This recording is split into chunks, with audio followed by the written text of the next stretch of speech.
time you'll save. And the more Roomba learns about you and your space, the cleaner your whole house will be. So how does Roomba get your floors so clean? Roomba uses a vacuum,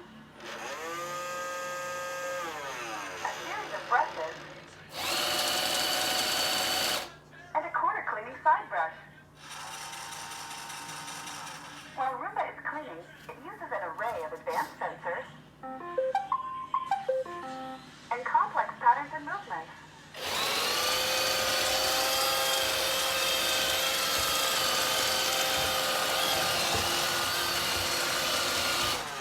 Methodically clean your whole floor.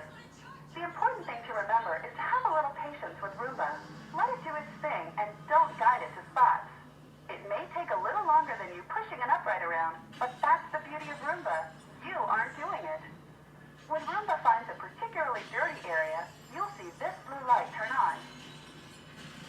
And Roomba will clean more thoroughly in that spot.